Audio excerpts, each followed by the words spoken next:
all you, Jim. Woodpeckers, discouraging woodpeckers from hammering on your house.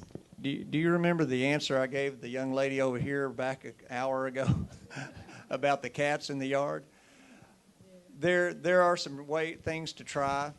You know, the funny thing about it, when someone's asking about that situation, it always seems to be like on the second story in the front of the house where you don't want to do something or can't reach it.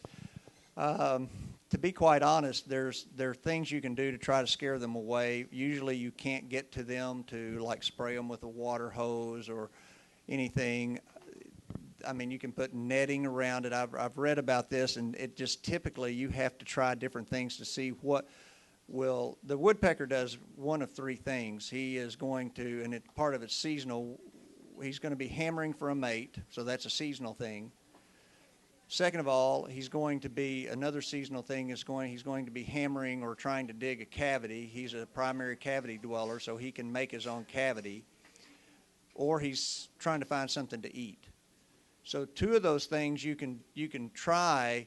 In other words, provide him with food.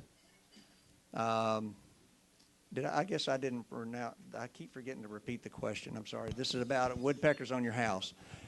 And you can try to provide a nesting box for him close to where they are hammering. You can try putting food out, suet, peanuts, things like that, black oil sunflower, and see if that will draw him away from it.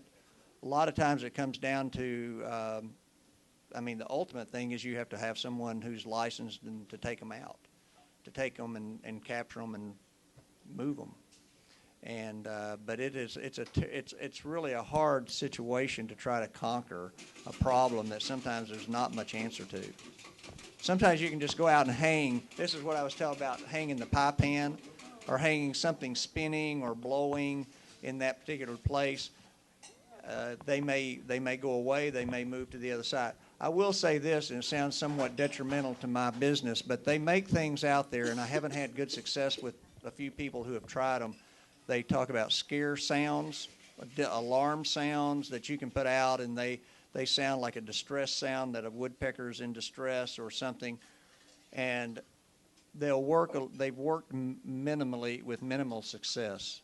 But on the other side of that is if you have a bird in distress, then what's that going to do to other birds? They're going to be leaving too.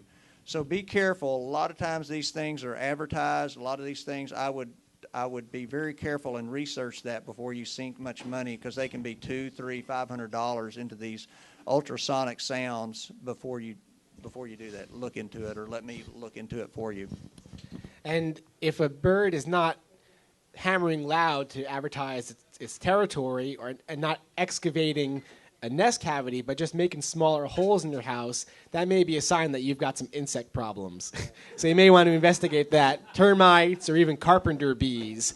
And carpenter bees nest in holes in wood. So actually what you can do is get a carpenter bee box, which is a box that has holes in it, and encourage the carpenter bees to nest in that and let the woodpeckers eat them out of that box instead of out of your house.